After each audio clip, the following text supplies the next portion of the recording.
Assalamualaikum warahmatullahi wabarakatuh. Nama saya Windy Wulandari dengan PM 502268. Baiklah, di sini saya akan menjelaskan tentang penelitian pendidikan.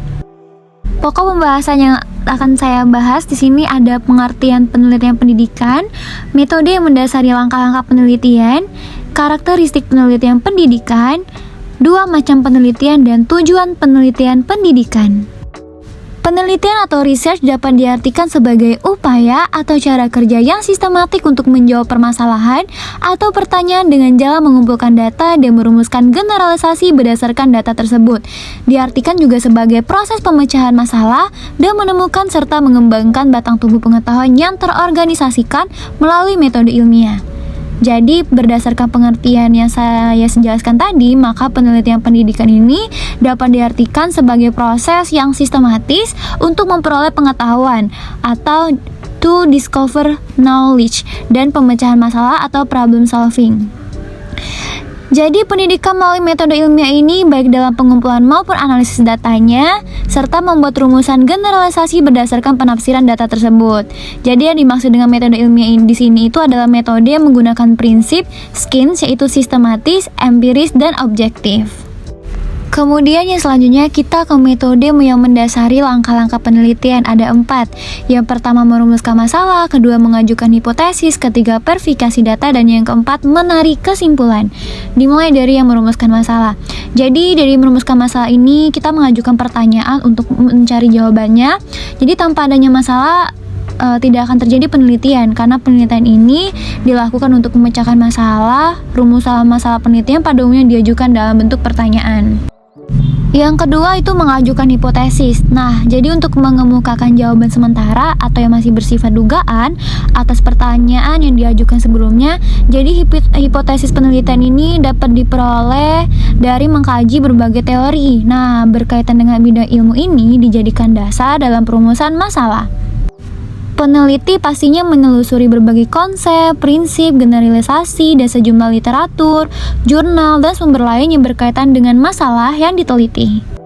Nah, yang selanjutnya itu verifikasi data. Jadi maksudnya kita itu mengumpulkan data itu secara empiris, kemudian mengolah dan menganalisis data untuk menguji kebenaran hipotesisnya. Nah, jenis data yang diperlukan ini diarahkan oleh makna yang tersirat dalam rumusan hipotesis. Jadi data empiris ini diperlukan adalah data yang dapat digunakan untuk menguji hipotesis. Nah, dari ini peneliti itu harus menentukan jenis data, dari mana data diperoleh, serta teknik untuk memperoleh data.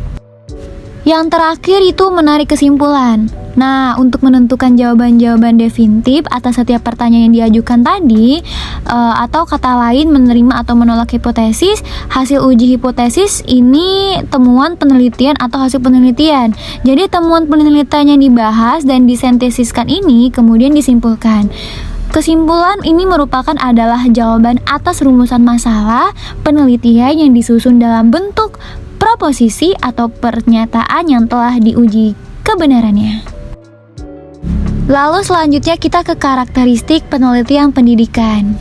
Nah, penelitian dalam bidang pendidikan atau pengajaran banyak yang lebih diarahkan pada aplikasi dari konsep dan teori, sehingga penelitian pendidikan dikelompokkan sebagai penelitian terapan atau applied research. Nah, jadi di samping itu, penelitian dalam bidang pendidikan ini dilakukan itu untuk memberikan penjelasan terhadap keberhasilan pelaksanaan atau keberhasilan atau ketidakkeberhasilan. Nah, jadi dalam suatu kebijakan pendidikan, ketepatan atau ketidaktepatan dalam penggunaan suatu pendekatan, model, metode, strategi, dan teknik media pembelajaran secara objektif dan logis berdasarkan data lampangan atau yang bisa kita sebut empiris. Jadi yang didasarkan pada teori ini yang digunakan dalam penelitian tersebut. Nah, di sini saya akan sedikit membahas ada 6 karakteristik penelitian pendidikan atau pengajaran menurut McMillan dan Schumacher. Yang pertama itu ada objektivitas. Jadi objektivitas ini dicapai melalui keterbukaan, terhindar dari bias dan subjektivitas. Jadi dalam prosedurnya, penelitian ini menggunakan teknik pengumpulan data dan analisis data yang memungkinkan dibuat interpretasi yang dapat dipertanggungjawabkan. Nah, objektivitas juga menunjukkan kualitas data yang dihasilkan dari prosedur yang digunakan yang dikontrol dari bias dan subjektivitas. Yang kedua, ada kesahihan dan ketepatan. Jadi secara teknis data yang dikumpulkan ini harus bisa dipertanggungjawabkan kesahihannya dengan menunjukkan ketepatan instrumen pengumpulan datanya. Jadi maksudnya itu datanya tepat itu tidak bias dan tidak terlalu tinggi penilaiannya dan tidak terlalu begitu rendah. Begitu juga dari desain penelitian, pengambilan sampel, dan teknik analisisnya harus bisa jadi bukti pendukung tingkat validitas dan reliabilitas data dan analisis datanya. Jadi dalam penelitian ini hasilnya dapat diulang untuk menguji tingkat reliabilitasnya. Yang ketiga itu verifikasi. Jadi dengan cara ini ilmu pengetahuan yang dihasilkan melalui kegiatan penelitian selalu berkembang. Nah, jadi dengan cara inilah ilmu pengetahuan ini kan dapat berkembang atau tidak statis. Jadi setiap hasil penelitian ini dikembangkan atau diverifikasi oleh hasil penelitian berikutnya. Nah, hasil verifikasi satu penelitian terhadap hasil penelitian sebelumnya ini bisa memperkuat, merevisi, atau bahkan mengganti. Inilah yang disebut dengan kontribusi teoritis sebuah hasil penelitian, yaitu memverifikasi hasil penelitian terkait sebelumnya.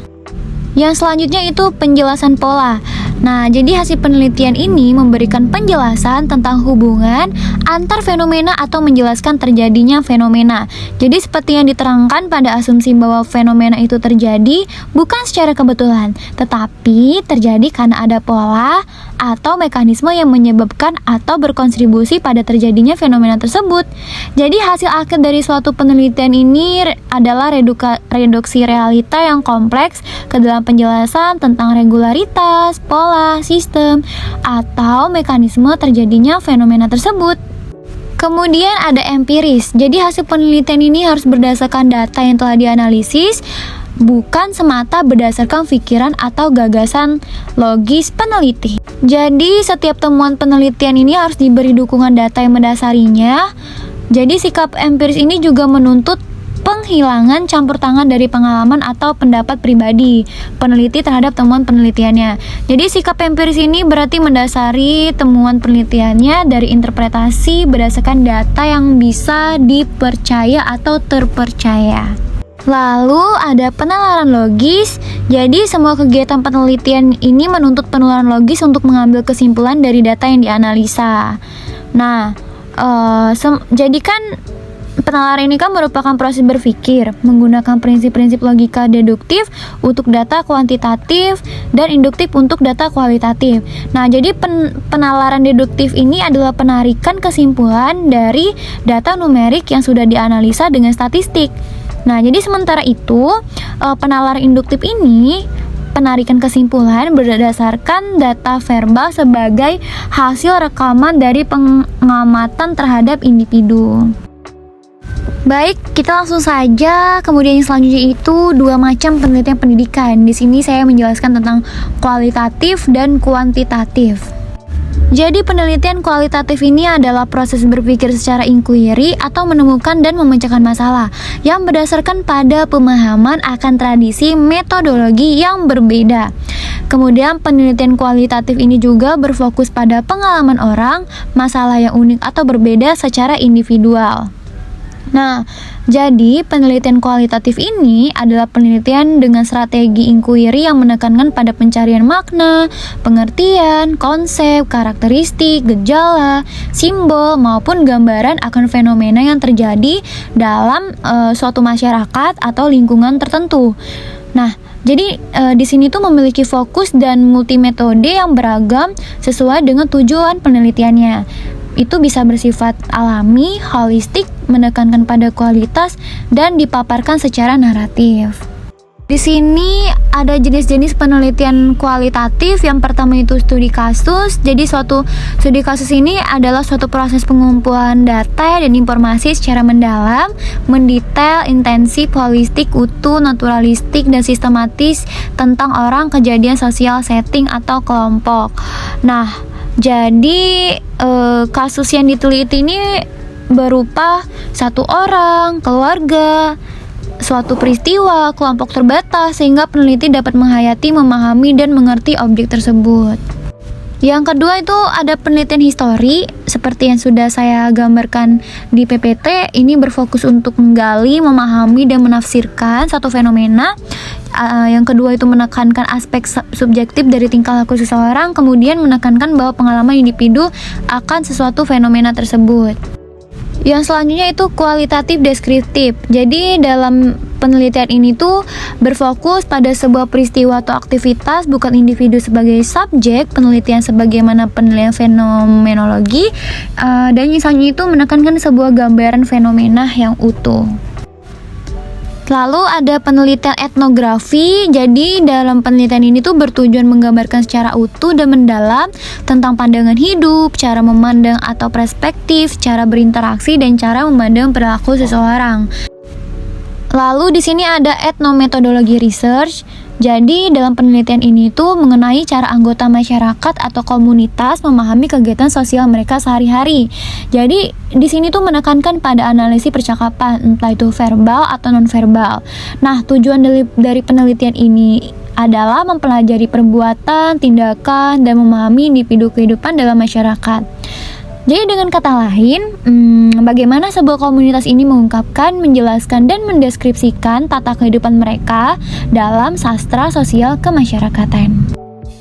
Dan yang selanjutnya itu kuantitatif. Jadi menurut Watson dalam Danim pada tahun 2002, pendekatan kuantitatif ini merupakan salah satu upaya pencarian ilmiah yang didasari oleh filsafat positivisme logikal mengenai logika, kebenaran, hukum-hukum, dan prediksi. Nah, jadi penelitian kuantitatif ini menggunakan instrumen atau alat pengumpul data yang menghasilkan data numerikal atau angka. Jadi seperti penjelasan tadi, mementingkan adanya variabel-variabel sebagai objek penelitian, dan variabel-variabel tersebut harus didefinisikan dalam bentuk operasionalisasi variabel masing-masing.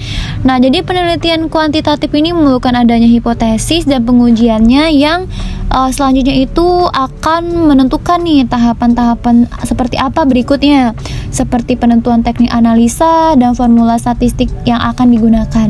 Jadi pendekatan ini itu lebih memberikan makna dalam hubungannya dengan penafsiran angka. Di sini ada langkah-langkah penelitian kuantitatif. Yang pertama itu mengidentifikasi masalah.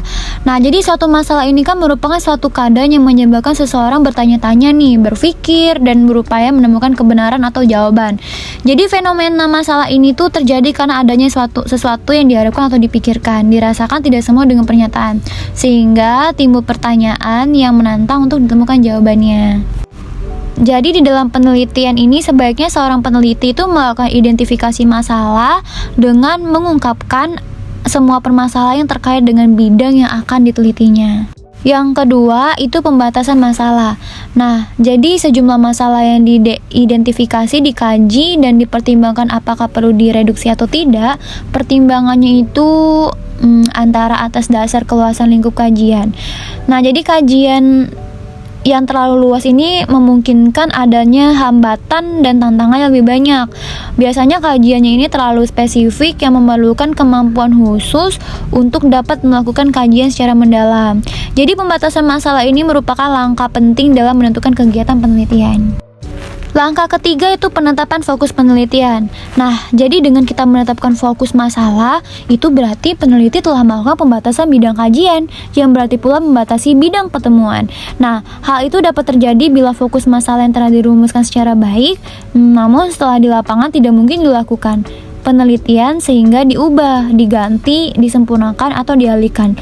Jadi peneliti ini memiliki peluang untuk menyempurnakan, mengubah, atau menambah fokus penelitian. Langkah keempat itu pengumpulan data. Jadi pada tahap ini yang perlu dipenuhi itu antara lain rancangan atau skenario penelitian, memilih dan menetapkan setting atau latar penelitian, mengurus perizinan, memilih dan menetapkan informan, menetapkan strategi dan teknik pengumpulan data, serta menyiapkan sarana dan prasarana penelitian. Langkah kelima yaitu pengolahan dan pemaknaan data. Jadi pada penelitian yang lain ini pada umumnya pengolahan data dan pemaknaan data dilakukan setelah data terkumpul atau kegiatan pengumpulan di lapangan dinyatakan selesai. Langkah keenam itu pemunculan teori. Jadi peran teori dalam penelitian kualitatif ini berbeda dengan penelitian kuantitatif. Kok bisa? Iya, karena penelitian kualitatif teori ini tidak dimanfaatkan untuk membangun kerangka pikir dalam menyusun hipotesis. Nah, penelitian kualitatif ini bekerja secara induktif dalam rangka menemukan hipotesis. Lalu yang ketujuh itu pelaporan hasil penelitian. Jadi laporan hasil penelitian ini merupakan bentuk pertanggungjawaban peneliti setelah melakukan kegiatan pengumpulan dan penelitian dinyatakan selesai. Yang selanjutnya itu tujuan penelitian pendidikan. Nah, jadi tujuan penelitian ini dilakukan dalam pendidikan untuk memahami dan mengetahui bagaimana suatu objek itu bekerja. Nah, memahami berarti mereka itu dapat melakukan sesuatu karena mereka mempunyai pengetahuan. Objek bekerja melalui suatu sistem atau cara. Nah, sistem ini bukan sesuatu yang visual, tetapi kita juga bisa mengetahuinya bagaimana suatu sistem di dalam objek penelitian itu bekerja, yaitu dengan cara menganalisanya. Jadi, siapakah yang menciptakan sistem? Apakah manusia? Nah, jadi jawabannya bukan. Karena yang menciptakan sistem adalah Tuhan, kemudian peneliti yang menemukannya, dan tugas peneliti selanjutnya adalah untuk menghasilkan suatu sistem. Jadi masalah dalam dunia pendidikan ini sangatlah kompleks ya, berkaitan dengan berkualitas proses belajar mengajar, prestasi belajar anak didik, kurikulum, kebijakan pendidikan, dan lain-lain. Nah, penelitian pendidikan ini adalah salah satu cara ilmiah untuk menjawab masalah-masalah tersebut. Dan juga tujuan penelitian pendidikan ini adalah pernyataan yang isinya sama dengan masalah atau pertanyaan penelitian tetapi tidak berbentuk pertanyaan. Jadi masalahnya itu dirumuskan dalam bentuk pertanyaan, sedangkan tujuan dinyatakan dalam bentuk pernyataan.